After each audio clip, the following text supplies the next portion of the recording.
রাজ্যে ক্ষমতা হারানোর পর থেকেই ভাঙতে শুরু করেছে তৃণমূল। একদিকে বিধানসভায় বিদ্রোহীরা সংখ্যার নিরিখে নিজেদের আসল তৃণমূল হিসেবে দাবি করছেন, অন্যদিকে দিল্লিতে তৃণমূলের সংসদীয় দলেও বড় ভাঙন আসতে চলেছে। এবার কি সেই ধাক্কা লাগলো পঞ্চায়েতেও? উত্তর 24 পরগনার বাদুড়িয়ার তৃণমূল পরিচালিত শায়েস্তানগর 1 নম্বর গ্রাম পঞ্চায়েতে আস্থা ভোটে হারলেন প্রধান। তৃণমূলের প্রধানের বিরুদ্ধে ভোট দিলেন অধিকাংশ তৃণমূল সদস্যরাই।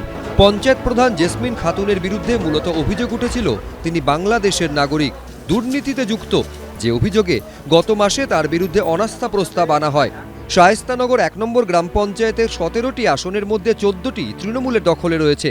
বিজেপি, কংগ্রেস ও নির্দলের দখলে 1টি করে আসন। শুক্রবার ছিল অনাস্থা ভোট, উপস্থিত ছিলেন 12 জন সদস্য। সেখানে 12-0তেই হার হলো তৃণমূলের পঞ্চায়েত প্রধানের।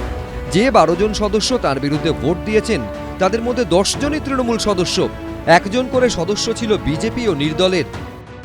বাদুড়িয়া ব্লকের শায়েস্তানগর 1 নম্বর গ্রাম পঞ্চায়েতের তৃণমূলের প্রধান জেসমিন খাতুন তিনি একজন বাংলাদেশি, তার পাশাপাশি তিনি দুর্নীতিগ্রস্ত। এই কারণে তৃণমূলেরই সদস্যরা তার বিরুদ্ধে অনাস্থা আনেন।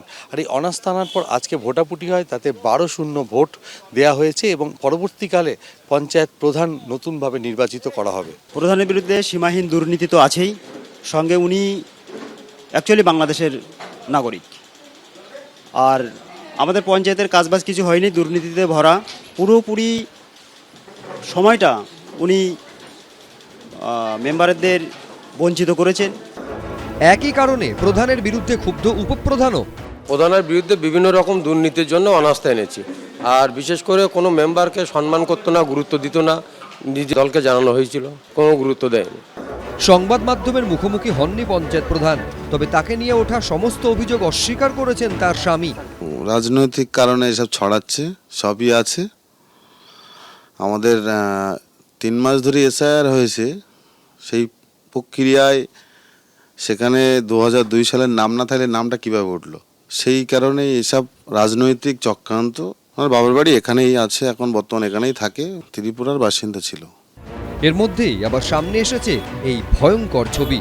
বাইরে লেখা রয়েছে বর্ণমালা গ্রন্থাগার, কিন্তু দরজা খুলতেই যে দৃশ্য দেখা যাচ্ছে তাতে চোখ কপালে ওঠার জোগাড়। ভেতর থেকে বের করে আনা হচ্ছে শুধু পেটির পর পেটি মদের বোতল। এই ছবি ধরা পড়েছে ডায়মন্ড হারবারের কপাট হাট এলাকায়। গ্রন্থাগার তো না, ওখানে একটাও বই নেই।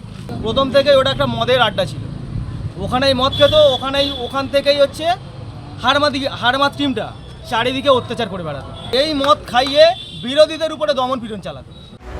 সব মিলিয়ে দিকে দিকে ডামাডোল পরিস্থিতি তৃণমূলের। সমীরণ পাল, গৌতম মণ্ডল, এবিপি আনন্দ। এবিপি আনন্দ, এগিয়ে থাকে, এগিয়ে রাখে।